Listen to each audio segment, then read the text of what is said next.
السلام علیکم ورحمۃ اللہ وبرکاتہ۔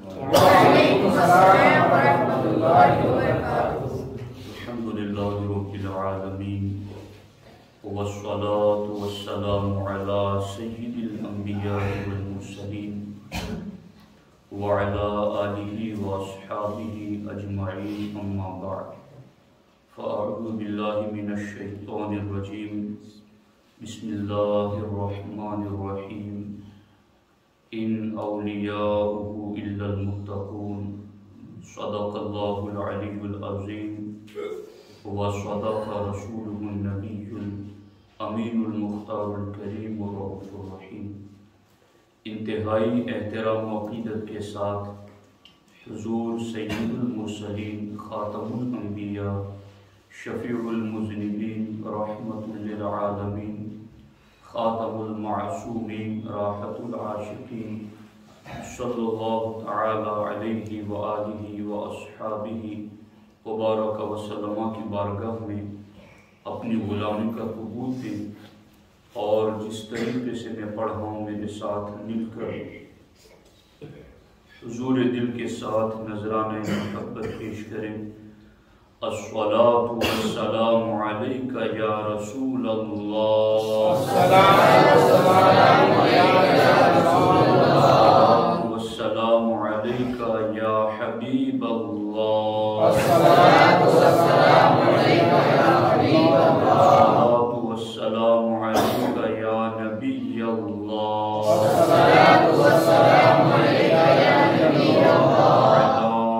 آلک یا نور اللہ،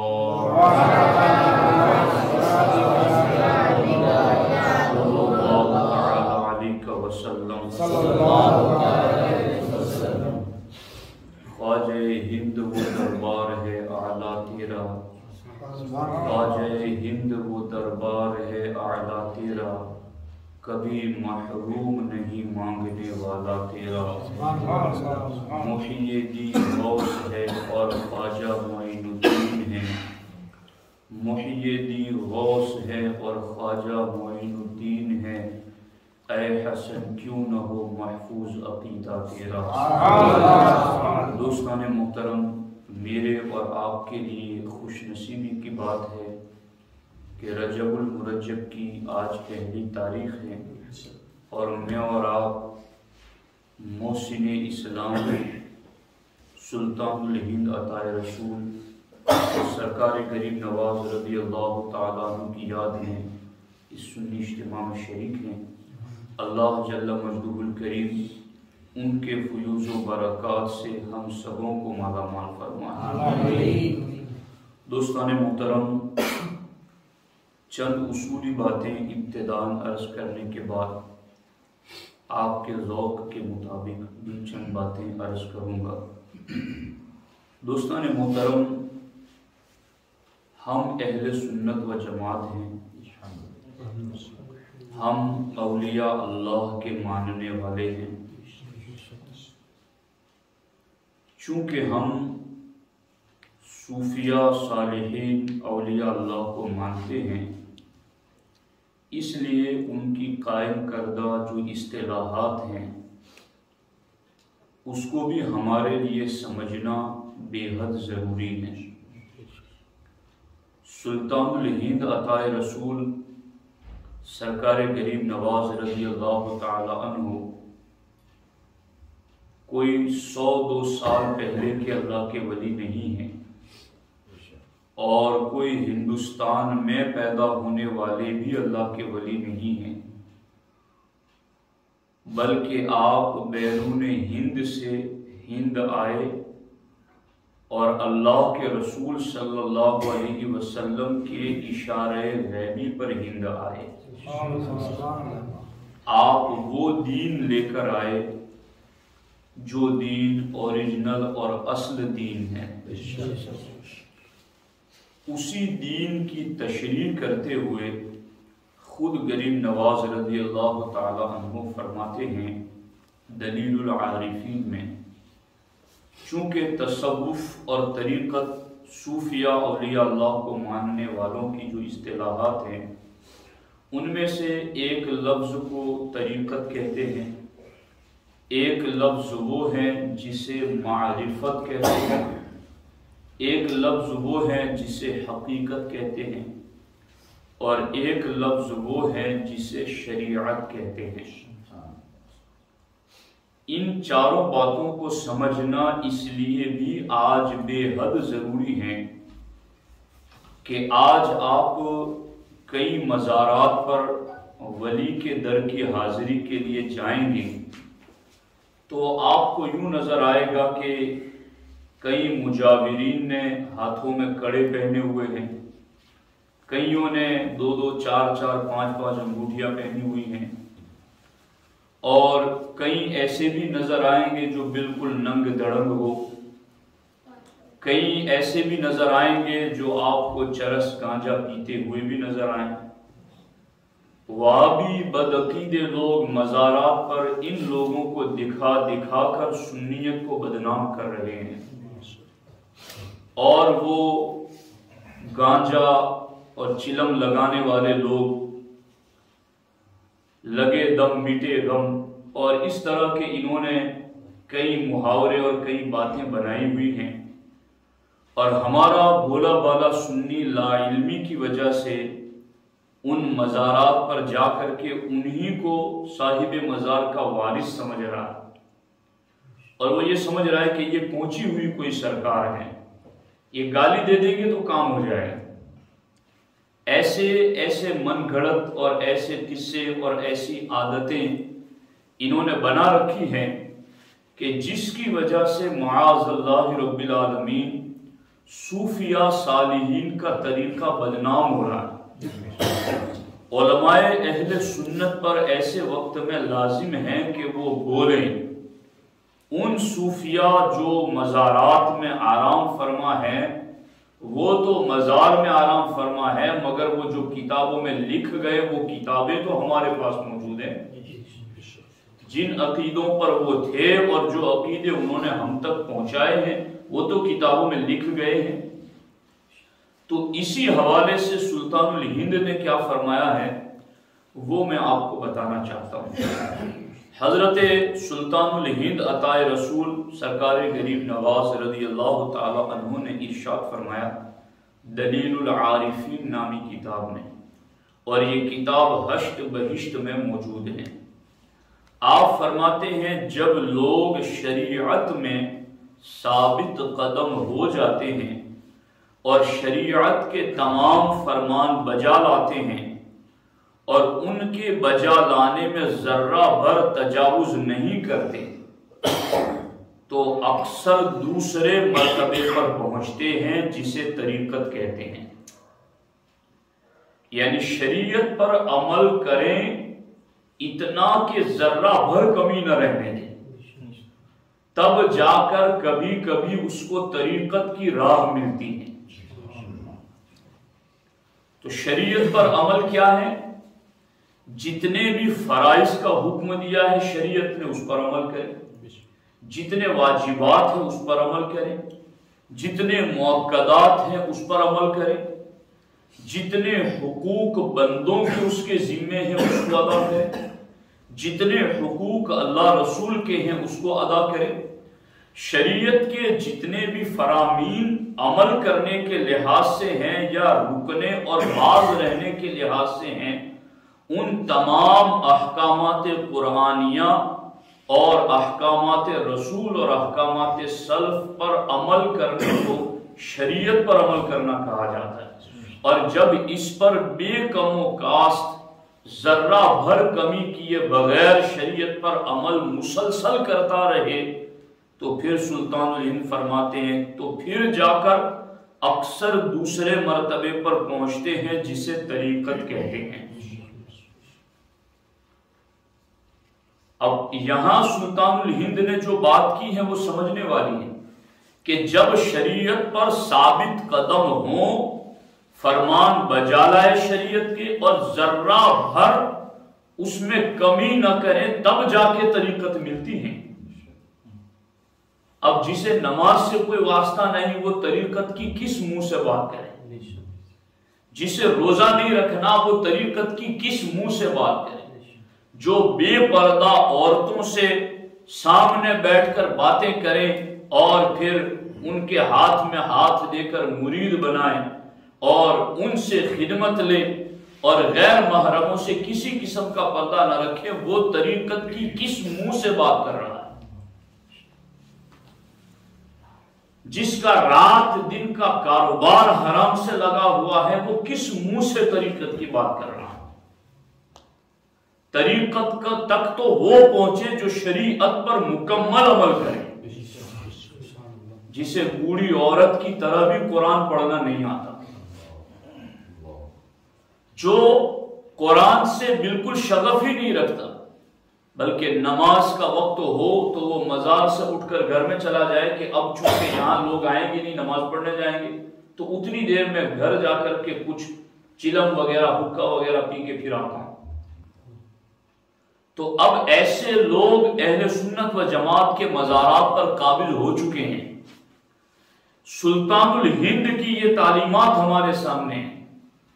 سلطان الہند فرماتے ہیں کہ شریعت پر ذرہ برابر عمل کرنے میں کمی نہ کریں تب وہ طریقت پر پہنچیں گے، اور آگے فرماتے ہیں اس کے بعد جب طریقت میں شرائط کے ساتھ ثابت قدم ہوتے ہیں اور تمام احکام شریعت بے کم و کاست بجا لاتے ہیں تو آگے پھر ایک درجہ ملتا ہے۔ وہ کیا ہے؟ سلطان الہند فرماتے ہیں جب طریقت کی بھی شرائط پر عمل کرتا ہے اور طریقت کے ساتھ شریعت کے تمام احکام بجا لاتا ہے تو پھر آگے معرفت کے درجے کو پہنچتے ہیں۔ معرفت اللہ کی معرفت کے درجے کو پہنچتے ہیں۔ آگے فرماتے جب معرفت کے درجے کو پہنچتے ہیں تو شناسائی اور شناخت کا مقام آ جاتا ہے، اور جب اس مقام پر بھی ثابت قدم ہو جاتے ہیں تو درجہ حقیقت کو پہنچتے ہیں۔ اس مرتبے پر پہنچ کر جو کچھ طلب کرتے ہیں پا لیتے ہیں۔ لَإِن سَأَلَنِي لَأُعْطِيَنَّهُ، حدیث قدسی میں کہ جب وہ اس درجے پر پہنچتا ہے لَإِن سَأَلَنِي، اب وہ جو بھی مجھ سے سوال کرتا ہے لَأُعْطِيَنَّهُ، رب فرماتا ہے میں ضرور بھی ضرور اسے عطا کر دیتا ہوں۔ تو یہ اس مرتبے پر وہ شریعت پر عمل کر کے پہنچتا ہے، طریقت پر عمل کر کے پہنچتا ہے، معرفت پر عمل کر کے پہنچتا ہے، حقیقت کے درجے پر پہنچتا ہے تو اسے یہ سارے مراتب ملتے ہیں۔ اور میں نے یہ جو بات آپ کو بتائی ہے، اب اس پر میں ایک دلیل اور بتاتا ہوں، اور وہ سب سنابل شریف سے۔ اور انہوں نے کتنی پیاری بات لکھی۔ سب سنابل شریف میر عبد الواحد بلگرامی رحمۃ اللہ علیہ کی کتاب ہے۔ اعلیٰ حضرت امام احمد رضا جس خاندان سے مرید ہے ماررہ شریف میں، وہ ماررہ شریف والے بھی ان کے مرید ہیں، میر عبد الواحد بلگرامی رحمۃ اللہ علیہ۔ اور ان کی یہ کتاب جو سب سنابل شریف ہے یہ بارگاہ رسالت میں مقبول کتاب ہے۔ امام اہل سنت نے اس کو فتح رضیہ شریف میں لکھا کہ خواب میں دیکھا کہ اللہ کے رسول علیہ السلام کے سامنے میر عبد الواحد بلگرامی بیٹھے ہیں اور سرکار بار بار مسکرا کر میر عبد الواحد کو دیکھ رہے ہیں۔ تو خواب دیکھنے والے نے پوچھا حضور یہ کون ہیں اور ان پر آپ اتنی شفقت فرماتے، بار بار آپ مسکرا کر دیکھ رہے ہیں؟ کہا یہ میر عبد الواحد بلگرامی ہیں، انہوں نے ابھی ایک کتاب لکھی ہے سب سنابل، تو یہ مجھے بہت پسند ہے اس لیے میں ان پر شفقت کر رہا ہوں۔ اس کتاب میں کیا لکھا ہے فرماتے ہیں، غور کرنا، سلطان الہند نے 4 درجے بتائے۔ پہلا شریعت ہے، عمل کرے گا کمپلیٹ، پھر آگے طریقت ہے، عمل کرے گا اس پر تو پھر آگے معرفت ہے، عمل کرے گا کمپلیٹ پھر آگے حقیقت ہے۔ اب یہاں جو شروعات کر رہے ہیں نا وہ حقیقت سے شروع کر رہے ہیں۔ یہ نیچے سے اوپر کی طرف چلے تھے نا، اب یہ میر عبدالواحد بلگیرانی اوپر سے نیچے کی طرف آ ہے اور سمجھنے کی کوشش کرنا. فرماتے ہیں جو شخص حقیقت کے مقام سے گر جاتا ہے وہ طریقت پر آ کر رک جاتا ہے. وہاں سے گرا تو طریقت پر آ کر ٹھہر گیا، سنبھل گیا.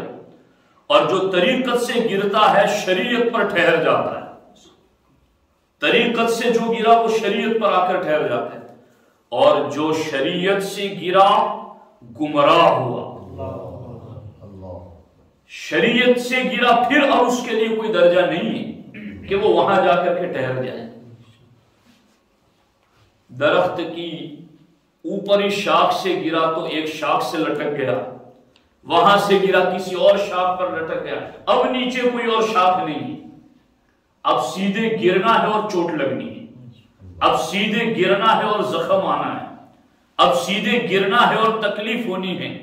میر عبدالواحد بلگیرانی رحمت اللہ تعالی علیہ فرماتے ہیں جو حقیقت سے گرا وہ آ کر کے طریقت پر رک جاتا ہے، جو طریقت سے گرا وہ شریعت پر آ کر رک جاتا ہے، اور جو شریعت سے گرا وہ سیدھا گمراہیت میں گرا.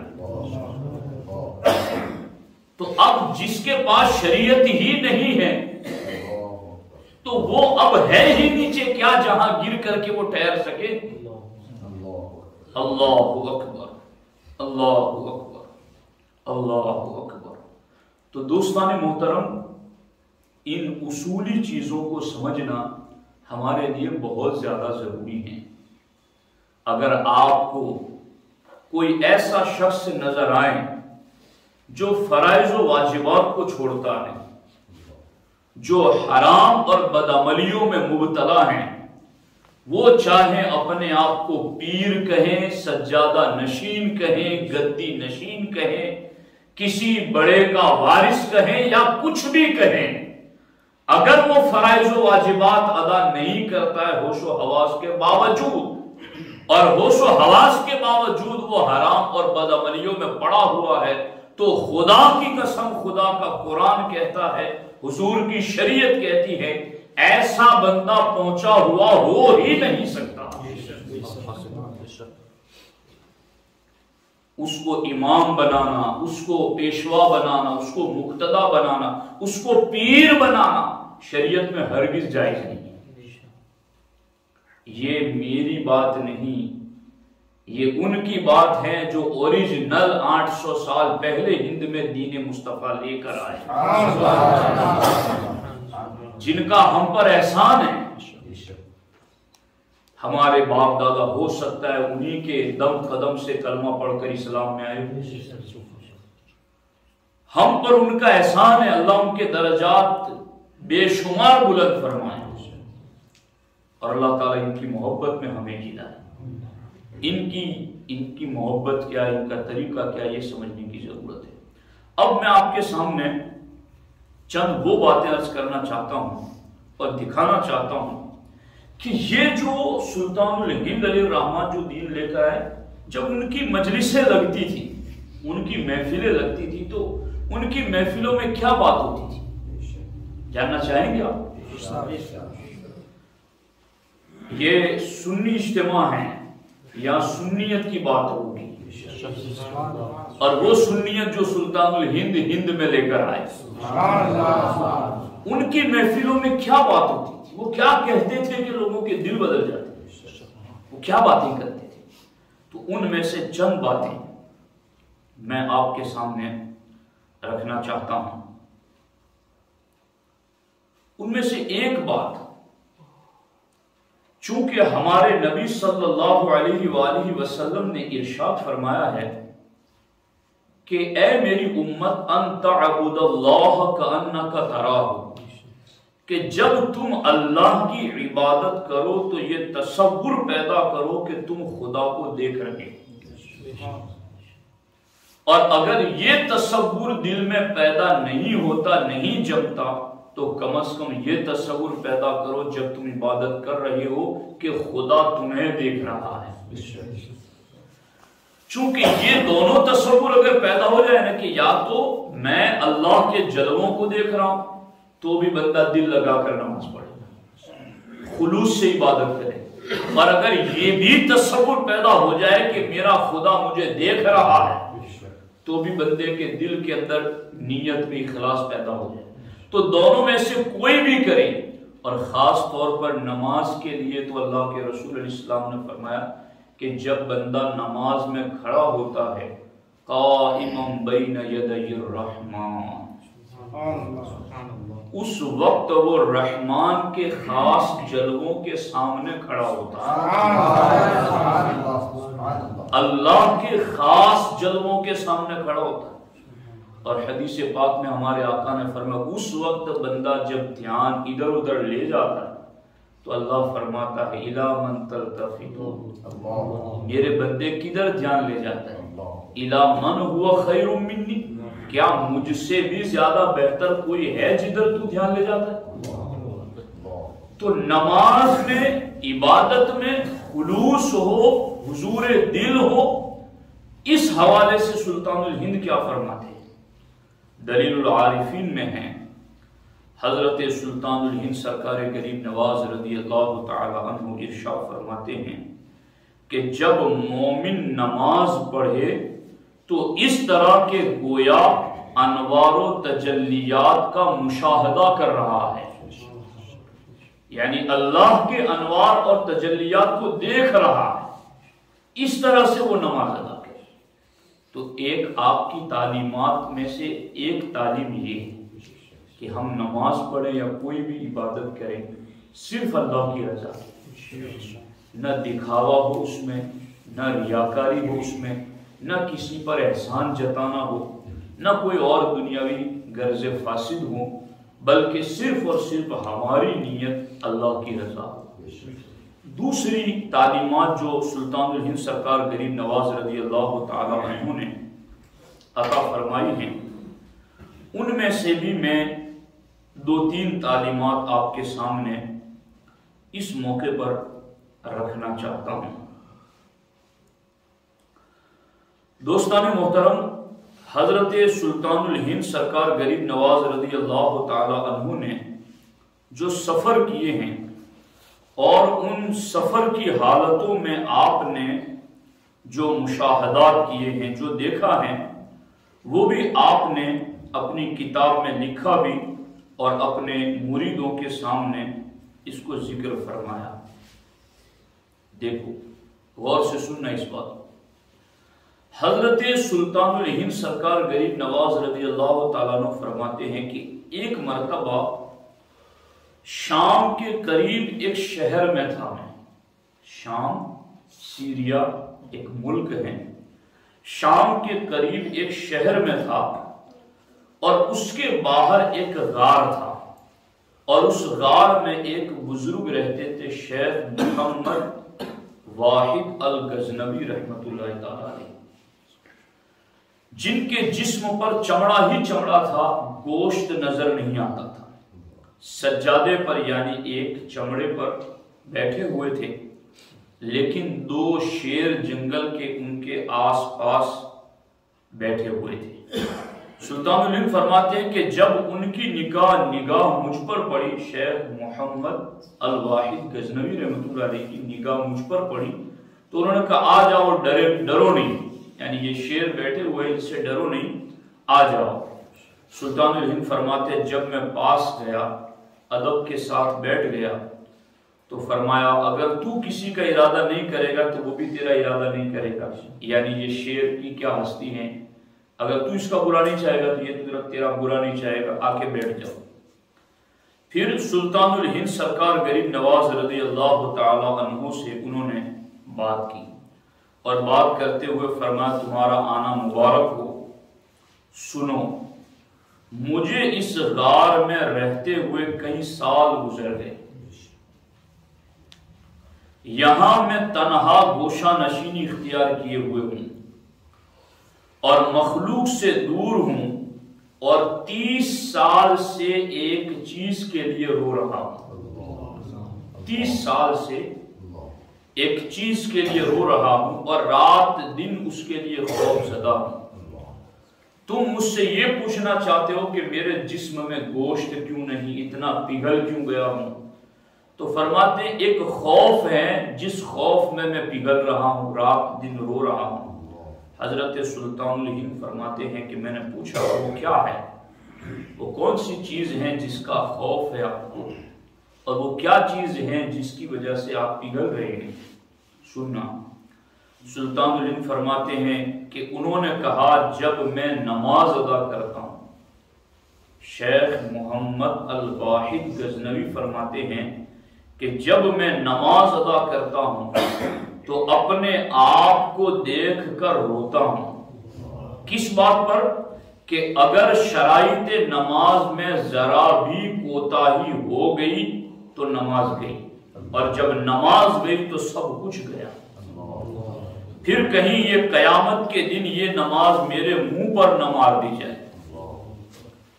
یعنی آپ غور کریں یہاں پر کہ وہ نماز پڑھ رہے ہیں اور پھر رو رہے ہیں، نماز پڑھ رہے ہیں پھر ڈر رہے ہیں، نماز پڑھ رہے ہیں پھر پگھل رہے ہیں، نماز پڑھنے کے بعد قبولیت کے لیے اللہ کی بارگاہ میں رو رہے ہیں، نماز پڑھنے کے بعد نماز کی ادائیگی میں کوئی کمی نہ رہ گئی ہو اس لیے اللہ کی بارگاہ سے خوف زدہ ہے۔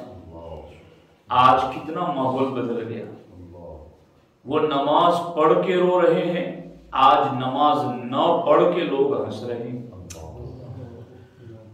وہ دین پر عمل کر کے خوف زدہ ہیں، آج لوگ دین کو چھوڑ کے بے خوف ہیں۔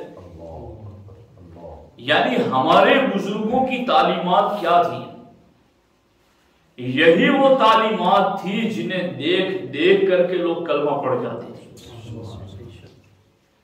یہ ہے 30 سال سے میں نماز ادا کر رہا ہوں، مگر نماز ادا کرنے کے بعد پھر روتا ہوں اور خوف میں مبتلا رہتا ہوں کہ کہیں نماز کی کسی شرط میں کوئی کمی تو نہیں رہے گی، کہیں یہ نماز قبولیت سے محروم تو نہیں ہوگی، کہیں یہ نماز قیامت کے دن میرے منہ پر تو نہیں مار دی جائے گی۔ تو دوستان محترم، یہ ہے صوفیہ صالحین سلطان الہند سرکار غریب نواز کی تعلیمات۔ نماز پڑھنی بھی ہے، ایسے پڑھنی ہے کہ تم انوار و تجلیات کا مشاہدہ کر رہے ہو، اور پھر نماز پڑھنے کے بعد خوف زدہ رہنا ہے کہ کہیں رد نہ ہو جائے، کہیں قبولیت سے محروم نہ ہو جائے۔ دوستان محترم، اسی سلسلے میں ایک دو روایتیں اور بھی ہیں جو میں آپ کے سامنے رکھنا چاہتا ہوں کہ سلطان الہند سرکار غریب نواز رضی اللہ تعالی عنہ نے اس سلسلے میں مزید کیا تعلیمات عطا فرمائی ہیں، سنیے۔ سلطان الہند فرماتے کہ کرمان میں ایک بزرگ سے ملا جن کے بدن پر گوشت نہ تھا، باتیں بہت کم کرتے تھے، سوچا ان کا حال پوچھوں کہ کیسے ہو، تو خود ہی بزرگ نے روشن ضمیری سے جان لیا اور فرمایا کہ تم پوچھنا چاہتے ہو میں خود ہی بتا دیتا ہوں، تم کیا پوچھنا چاہتے ہو۔ یہ سرکار غریب نواز فرماتے ہیں کہ وہ ایسے روشن ضمیر تھے کہ میرے دل کی بات جانے، اور میرے پوچھنے سے پہلے مجھے کہا، اور کیا کہا، یعنی اتنے روشن ضمیر کیسے بنے، یہ بات ہے نا غور کرنے والی۔ ایسے روشن ضمیر کے سلطان الہند کے دل کی بات جان لی، اور پھر کہا کہ ایک روز میں اپنے دوست کے ساتھ قبرستان گیا، اتفاقاً اسی دوست سے لہو و لعب کی کوئی بات نکلی جس پر میں نے ہنس دیا۔ ایک دوست کے ساتھ قبرستان گیا اور باتوں باتوں میں اس نے کھیل کود کی کوئی بات ایسی کی جس کی وجہ سے میں ہنس پڑا، تو فوراً میرے کان میں آواز آئی کہ جس کا حریف ملک الموت ہو، حریف اس کا مقابل، اس کا پیچھا کرنے والا، جس کا حریف ملک الموت ہو اور زیر زمین سانپ بچھو کے درمیان جس کا گھر ہو، اس کو ہنسی سے کیا سروکا، وہ کیوں ہنستا ہے، اس کو ہنسی سے کیا سروکا۔ فرماتے ہیں جب اس آواز کو سنا فوراً دوست سے جدا ہوا، گھر آیا اور اس وقت سے اس غار میں گوشہ نشین ہو گیا. اس دن سے میرے اوپر بڑی ہیبت ہے. کیسی ہیبت کہ آج 40 سال ہوئے نہ میں ہنسا نہیں آسمان کی طرف منہ اٹھا کر دیکھا.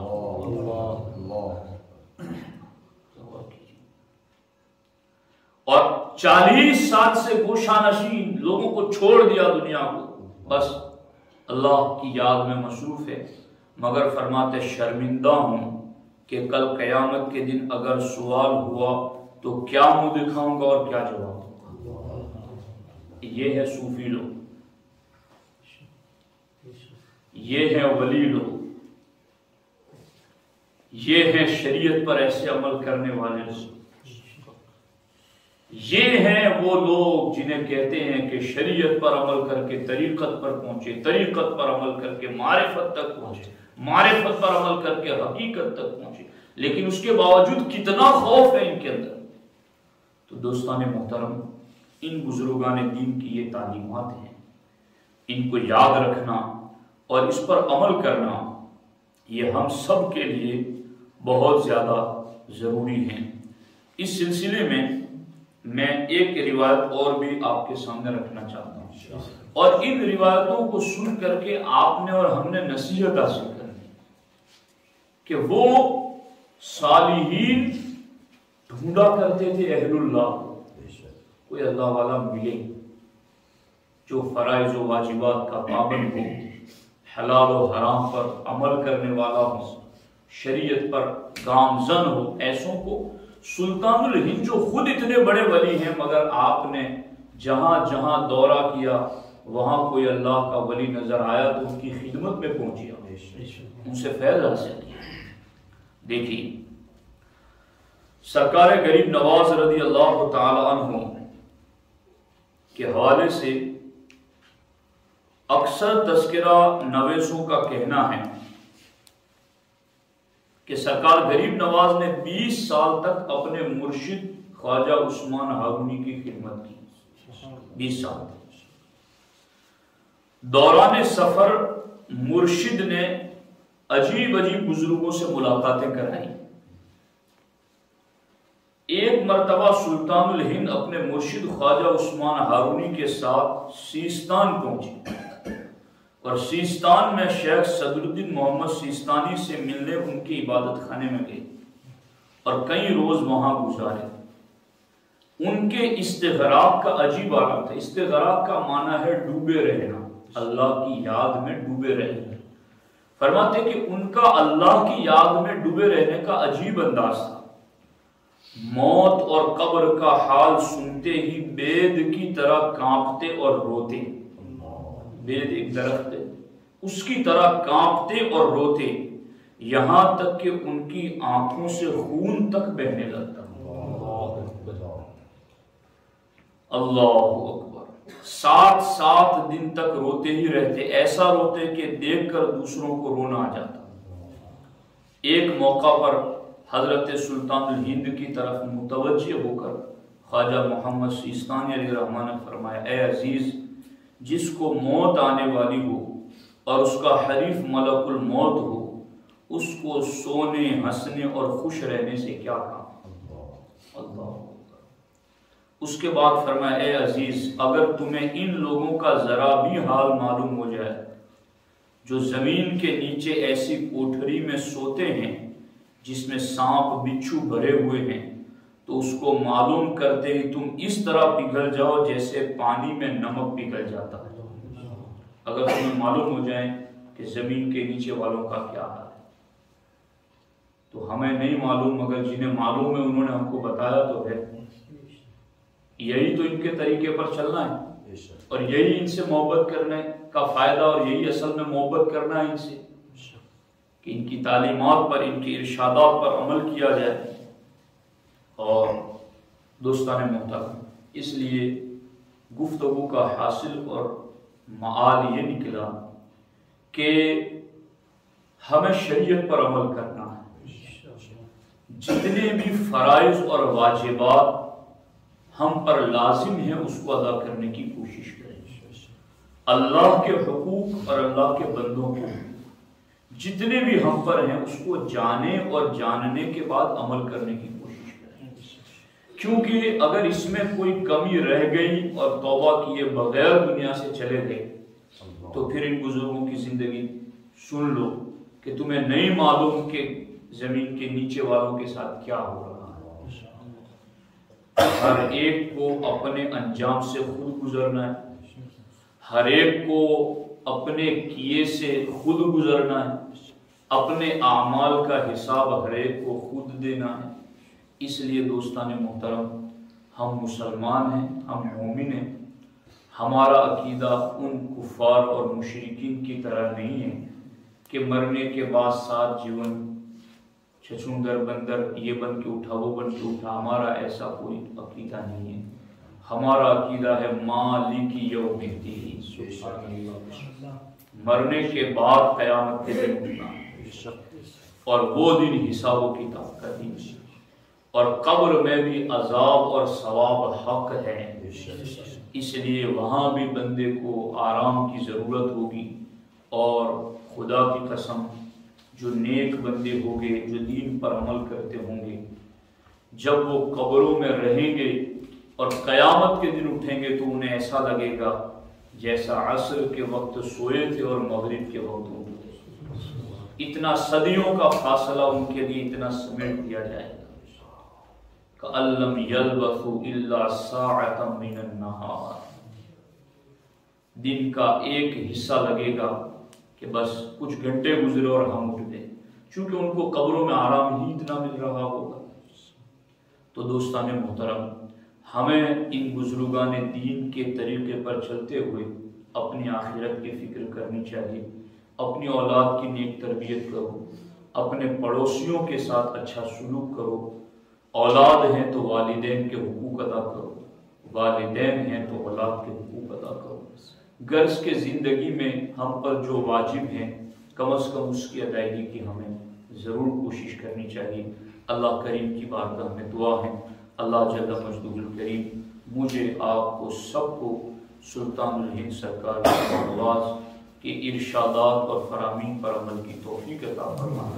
اللہ ان کی غلامی میں قبول فرمائے اور انہی کی غلامی میں ہمارا حشر فرمائے۔ انشاءاللہ الکریم آئندہ سوموار کو ہفتہ واری سنی اجتماع SBI مرکز نوری تربیتی سینٹر توکل سوسائٹی میں انشاءاللہ ہوگا۔ میری ہمیشہ یہ شکایت جمبو سر والوں سے رہتی ہے کہ وہ ایک جگہ سے دوسری جگہ آنا نہیں چاہتے۔ ہمارے اشرفی چاچا ہے، کہیں بھی وہ یہ پہنچ جاتے ہیں الحمدللہ۔ یہ ایک آدھ اجتماع میں نہیں آتے تو مجھے اتنی کی یاد آتی ہے کہ میں خود فون کر کے ان سے پوچھتا ہوں آپ کیوں نہیں آئے۔ آپ بھی اس طریقے سے آیا کرو، یہ دین ہے، جہالت سے بڑا اندھیرا کوئی نہیں۔ جہاں اندھیرا ہوتا ہے وہاں لوگوں کو ٹھوکریں بھی لگتی ہیں، گرتے بھی سب کچھ ہوتا ہے۔ جہاں جہالت ہوگی تو پھر وہاں عقیدے میں بھی ٹھوکر لگے گی، عمل میں بھی ٹھوکر لگے گی، ڈاواں ڈول رہے گا، منزل پر کیسے پہنچے گا۔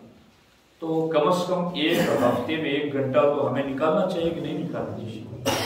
الحمدللہ ان بزرگوں کو ہم مانتے ہیں تو ان کی تعلیمات سننے کے لیے آئے، تو انشاءاللہ آئندہ سوموار کو عشاء کی نماز آپ توکل سوسائٹی میں ادا کریں۔ آئیں گے انشاءاللہ، ضرور تشریف لائیں، اور وہ بڑی چھٹی شریف کے موقع پر انشاءاللہ بڑا پروگرام ہوگا، وہاں پر انشاءاللہ نیاز کا بھی اہتمام کیا جائے گا۔